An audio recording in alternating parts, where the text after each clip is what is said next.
Trinetra Churu update में आपका स्वागत है। राज्य सरकार की सहभागिता योजना के अंतर्गत चूरू के रामसरा रोड पर एसएनजी ग्रुप के माध्यम से बन रही पार्क सिटी में एमआईजी श्रेणी के 64 फ्लैट बनकर तैयार किए जा रहे हैं, जिनका निर्माण कार्य अंतिम चरण में है। संभावना जताई जा रही है कि आगामी 15 अगस्त को आजादी की वर्षगांठ पर 64 फ्लैट धारियों को इनका कब्जा मिल जाएगा। यह बात नगर परिषद सभापति पायल सैनी ने बुधवार देर शाम पार्षदों एवं अधिकारियों की टीम के साथ पार्क सिटी के निर्माण कार्यों का निरीक्षण करने के बाद कही। उन्होंने बताया कि प्रदेश के मुख्यमंत्री अशोक गहलोत और पूर्व विधायक हाजी मकबूल मंडेलिया का चूरू की जनता को कम कीमत पर उच्च क्वालिटी के फ्लैट उपलब्ध करवाए जाने का जो सपना उन्होंने देखा था, वह अब इस कांग्रेस सरकार में पूरा होने जा रहा है। इस मौके पर नगर परिषद आयुक्त हेमंत तंवर, पूर्व ब्लॉक अध्यक्ष अबरार खान, पार्षद यूसुफ खान आदि उपस्थित थे। पार्क सिटी का काम जो पिछले कांग्रेस की सरकार, राजस्थान सरकार, मुख्यमंत्री अशोक जी गहलोत का जो ड्रीम प्रोजेक्ट था, पार्क सिटी योजना, अफोर्डेबल हाउसिंग पॉलिसी, जिसको गत वर्ष भाजपा के बोर्ड के द्वारा एकदम इसका काम रोका गया था और ठंडे बस्ते में जिसको डाल दिया गया था, अब उसका काम जो है वो युद्ध स्तर पर चालू है। पहली वाली जो विंग है वो लगभग 80% बनकर तैयार हो गई है और संबंधित ठेकेदारों के द्वारा बताया जा रहा है कि लगभग एक हफ्ते या 15 दिवस के बीच में ये नगर परिषद को हैंडओवर भी कर देंगे। और साथ ही के अंदर जो पिछली विंग्स हैं उनमें भी कार्य जो है वो युद्ध स्तर पर चालू है और उम्मीद की जाती है कि इस साल के अंत तक ये जो फ्लैट हैं सभी लाभार्थियों को मिल जाएंगे। आज इसका निरीक्षण किया गया है और निरीक्षण के दौरान में इसके अंदर ये पाया गया है कि जो कार्य है वो अच्छी प्रगति के ऊपर चालू है, अच्छी गुणवत्ता का जो कार्य है वो किया जा रहा है। लायंस क्लब रतनगढ़ वेस्ट के तत्वावधान में स्वर्गीय घनश्याम चंद्र हरिद्वाल की स्मृति में आज क्षेत्र के निजी स्कूल में वैक्सीनेशन शिविर का आयोजन किया गया। आयोजित शिविर में 150 लोगों के कोवैक्सीन की दूसरी डोज लगाई गई। स्वर्गीय घनश्याम चंद्र के चित्र के समक्ष पुष्पांजलि से शुरू हुए टीकाकरण कार्यक्रम में त्रिभुवन शर्मा, कुलदीप आत्रे, एएनएम बबीता पुनिया ने अपनी सेवाएं दी। इस दौरान राजकीय अस्पताल के block CMHO doctor Hemant Matolia ने शिविर का अवलोकन किया। इस अवसर पर चंद्र प्रकाश हरिद्वाल, क्लब अध्यक्ष जय कुमार शर्मा, अंबिका प्रसाद हरिद्वाल सहित कई लोग उपस्थित थे।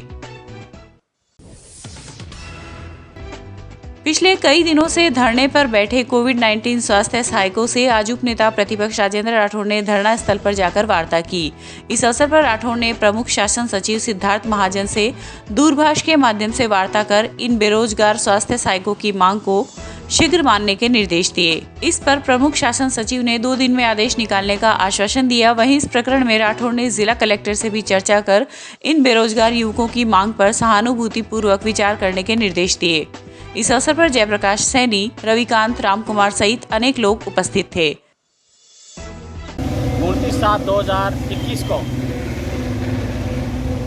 जिला कलेक्टर साहब और अतिरिक्त जिला कलेक्टर साहब, एडीएम साहब को ज्ञापनों के द्वारा दिया गया समय हमारी वंचित सूची को निकालने को लेके आज पूरा हो गया है और हमने ज्ञापनों के द्वारा उनको अवगत करवाया था कि 28 तारीख तक अगर हमारी चयन सूची जारी नहीं होती है तो हम 29 तारीख से अनिश्चितकालीन और कार्मिक अनशन के ऊपर बैठेंगे, धरने के ऊपर। और हमारी मांगे, जैसा कि हमने पूर्व में भी हम 10 बार ज्ञापन देकर के एडीएम साहब, अतिरिक्त जिला कलेक्टर और कलेक्टर साहब को दोहरा चुके हैं कि जो चूरू जिले में 1076 पदों के ऊपर भर्ती हुई है उसमें 751 अभ्यर्थियों की चयन सूची जारी कर दी गई है और जो रिक्त पदों के ऊपर 321 पदों के ऊपर जो चयन सूची जारी करवाने के लिए हमने ज्ञापन के दौरान हम जो प्रयासरत हैं वो हमारी मांगे कलेक्टर साहब, एडीएम साहब हमारी नहीं मान रहे हैं। इस कारण आज हमें मजबूरन धरने पे बैठना पड़ रहा है और हमारी कलेक्टर साहब से मांग है कि आज हमारी 321 पदों पर रिक्त सूची जारी करके जल्दी से जल्दी हमारी मांगों को पूरा करें और चूरू जिले के अंदर जो कोविड स्वास्थ्य सहायक भर्ती निकली है उसको पूरा करें। रतनगढ़ में राज्य सरकार की घर घर औषधीय पौधे वितरण योजना की जन जागरूकता के लिए वन विभाग द्वारा आज सेमिनार का आयोजन किया गया। जम्भेश्वर बणी धाम के स्वामी विधानाचार्य के सानिध्य में हुए सेमिनार में प्राचार्य कल्याण सिंह चारण, सरपंच प्रतिनिधि शिवचरण मंचस्थ अतिथि थे। इस दौरान रेंजर नागेश पुरोहित ने बताया कि तहसील के 33,750 ग्रामीण व शहरी घरों में प्रथम चरण के अंतर्गत 2,70,000 तुलसी, गिलोय व अश्वगंधा के तैयार औषधीय पौधे वितरित किए जाएंगे। इस मौके पर विक्रम सिंह, सुभाष चंद्र भामू, सुशील सैनी सहित कई लोग उपस्थित थे। तारानगर की सैनी धर्मशाला में आज भाजपा युवा मोर्चा जिलाध्यक्ष, राजस्थान अल्पसंख्यक उपाध्यक्ष व ओबीसी मोर्चा जिलाध्यक्ष का सम्मान समारोह आयोजित किया गया। राकेश जांगिड़ के नेतृत्व में हुए सम्मान समारोह में भाजपा युवा मोर्चा जिलाध्यक्ष मदन गोपाल बालाण और राजस्थान प्रदेश अल्पसंख्यक उपाध्यक्ष जमरदीन तेली, ओबीसी मोर्चा जिला अध्यक्ष बजरंगलाल सैनी व ब्लैक बेल्ट ताइक्वांडो में डेंग उपाधि मिलने पर गजानन जांगिड़ का शॉल, माला, साफा व दुपट्टा पहनाकर स्वागत किया गया। इस अवसर पर मोहम्मद तैयब, सूर्य प्रकाश ढाका, रामधन टिटानिया सहित सैकड़ों की संख्या में भाजपा के कार्यकर्ता मौजूद रहे। के निकलते हैं और जिले में, मंडल में, प्रदेश में और केंद्र में वही युवा अपना नेतृत्व प्रदान करते हैं।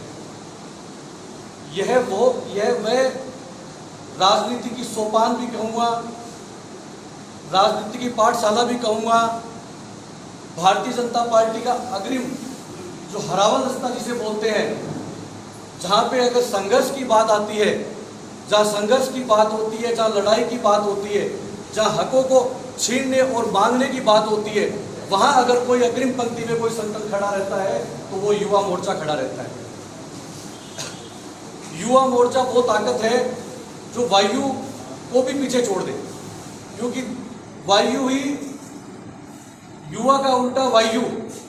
तो वायु जैसे कहीं से भी, किधर से भी उसको जगह की जरूरत नहीं है, कहीं से भी निकल सकती है, वैसे ही युवा मोर्चा भी, युवा मोर्चा के कार्यकर्ता को, युवा मोर्चा की तरुणाई को, युवा मोर्चा की जान को कहीं से भी अगर वो युवा ठान ले, मन में अपने जोश और अपना इम्तिहान समझ ले, तो वो कहीं से भी निकल सकता है और कोई भी अपने जज्बे के साथ में हर समस्या और हर समाधान के साथ में आगे बढ़ सकता है। चूरू के निकटवर्ती गांव खासोली की महात्मा गांधी सरकारी स्कूल में स्मार्ट क्लास का शुभारंभ आज उपनेता प्रतिपक्ष राजेंद्र राठौड़ के द्वारा किया गया। इस अवसर पर राठौड़ ने कहा कि कोरोना काल में डिजिटल एजुकेशन शिक्षा का एक बेहतर विकल्प बनकर सामने उभरा है।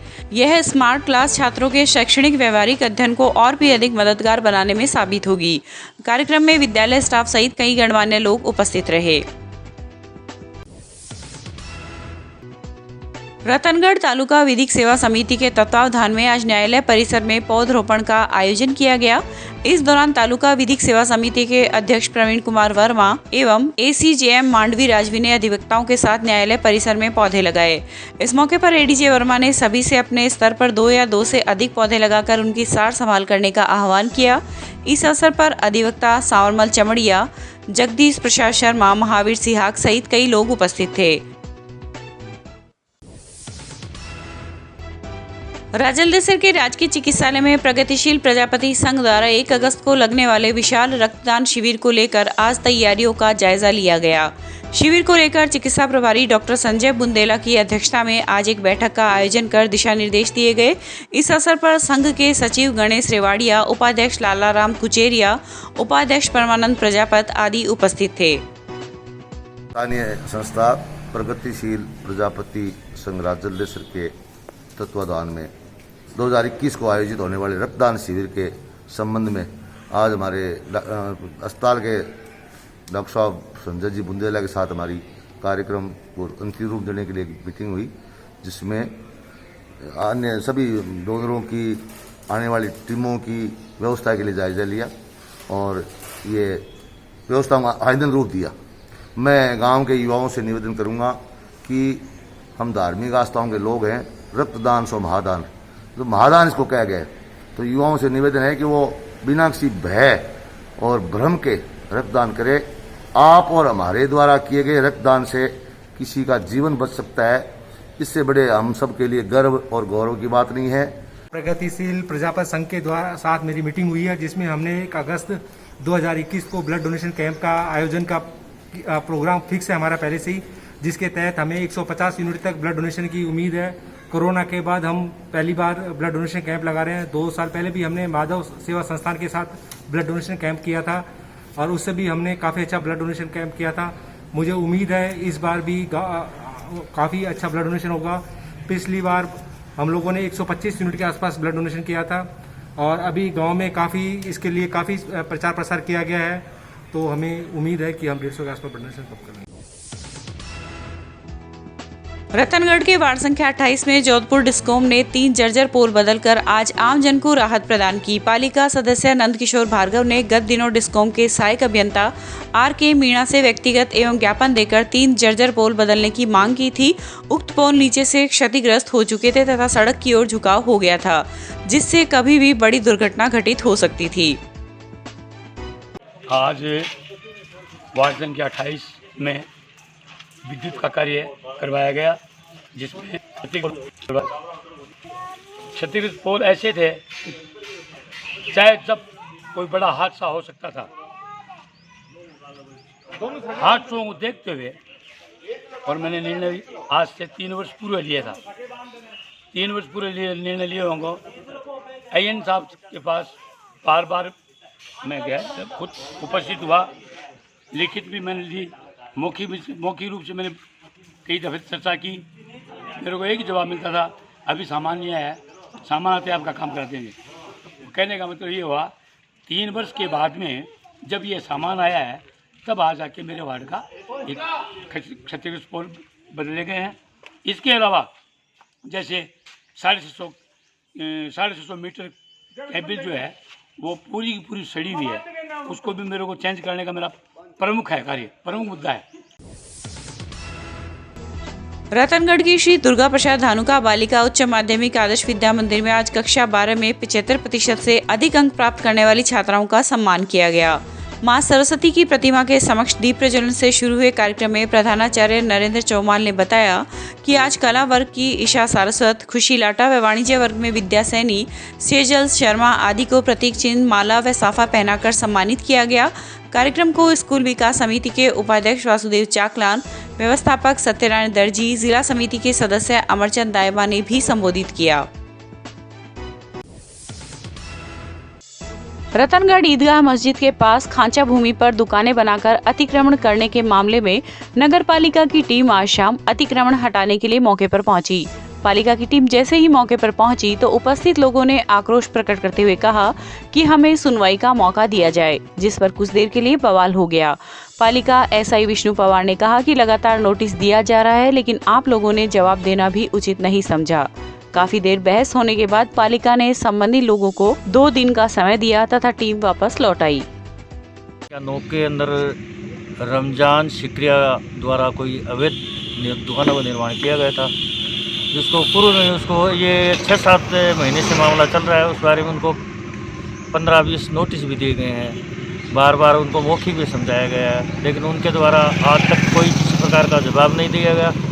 तो जो भी कर्मचारी भी जाता है उनके साथ से भी वो झगड़े वाली बात करते हैं। तो मजबूरन नगर पालिका ने उनका अतिक्रमण हटाने का फैसला लिया और इस बारे में मौके पर जाकर अतिक्रमण हटाने के लिए उनको सामान वगैरह आपको निकालने के लिए भी कहा गया, लेकिन वो लोग अपना सामान नहीं निकाले। तो इतने में क्या है कि पुलिस की भी ढिलाई की वजह से वो अतिक्रमण नहीं हटाया जा सका। और वहाँ पर पार्षद जो एक अभी चुनिंदा पार्षद हुए हैं, उनके भी द्वारा भी नगर पालिका काम के अंदर राजकार्य में बाधा पहुँचाई है और वहाँ के वर्तमान पार्षद द्वारा भी राजकार्य बाधा पहुँचाई है और मेरे साथ भी धक्का मुक्की की उन्होंने और कुछ शब्द भी कहे जो कि जाति सूची की श्रेणी में आते हैं।